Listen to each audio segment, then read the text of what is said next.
मुद्दा आणि सातत्याने मतदार राजांमध्ये एकच बाहेरचा म्हणून जो काही हे गेलेला आहे, प्रचार केला गेलेला आहे, त्याबद्दल आपलं काय मत आहे?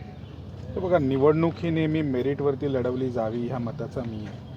आम्ही कुठल्याही पद्धतीची टीका-टिप्पणी कधीच केली नाही. विकास आणि तळवडे जिल्हा परिषदेमध्ये येणारी 4 गावं भविष्याच्या दृष्टिकोनातून तिथे काय गरज आहे, कुठल्या पद्धतीच्या इन्फ्रास्ट्रक्चरच्या डेव्हलपमेंट झाल्या पाहिजे, येणाऱ्या काळामध्ये कुठली आव्हानं इथे उभी राहू शकतात, या संदर्भातच आम्ही बोललो. आणि आमच्या दृष्टिकोनातून, मतदाराच्या दृष्टिकोनातून ती सर्वात महत्त्वाची गोष्ट आहे. आजच्या घडीला विकासाचं विजन तुम्ही घेऊन जात आहे. साधारणपणे विजय जो आहे तो किती फरकाचा मिळू शकतो ते अंदाज? बघा, उत्स्फूर्त असा प्रतिसाद आहे. कार्यकर्त्यांची एवढी सगळी संघटनात्मक मेहनत आहे, त्यामुळे निश्चितपणे एक चांगलं यश इथे महायुती संपादित करेल.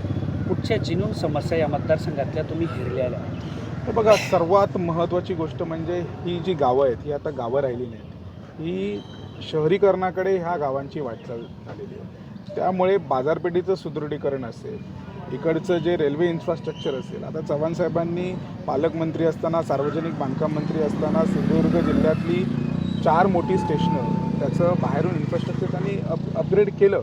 आता इथून पुढे इथे सावंतवाडीचं टर्मिनस असेल, तिथे जास्तीत जास्त थांबे मिळणं असेल, प्रवाशांसाठी सोयीसुविधा वाढवणं असेल, इकडच्या पाण्याच्या सुविधा ज्या असतील, आपण एक बघितलं तर मळगाव, निरवडे ह्या सगळ्या पट्ट्यामध्ये आता बऱ्यापैकी प्लॉटिंग आणि बाहेरचे संपूर्णपणे लोक जे आहेत ते इथे राहत आहेत, त्यांचं नंबर 1 चॉईस इथे आहे. त्याच्यासाठी अपग्रेडेशन झालं पाहिजे.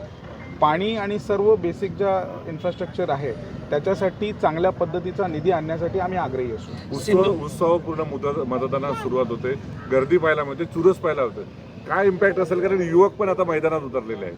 नाही, नक्की युवकांचा सर्वात मोठा सक्रिय असा सहभाग इथे दिसतो आणि हा सक्रिय असा सहभाग हा द्योतक आहे की एक चांगलं लोकशाहीचं चित्र आज इथे संपूर्णपणे उभं राहत आहे. गोवा राज्याने आज सावंतवाडी, सिंधुदुर्ग म्हणजे एकूणच सिंधुदुर्ग जिल्ह्यातले जे रोजगारासाठी गोव्यात जातात त्यांना आज सुट्टी दिलेली आहे. सिंधुदुर्ग गोवा हे एक वेगळं भावनिक नातं आहे आणि त्यानिमित्ताने गोव्याचे मुख्यमंत्री प्रमोदजी सावंत यांनी जे तिकडच्या म्हणजे आमच्या तरुणांसाठी जी सुट्टी जाहीर केली त्याबद्दल आम्ही सर्व सिंधुदुर्गाचे नागरिक त्यांचे मनापासून आभारी आहोत.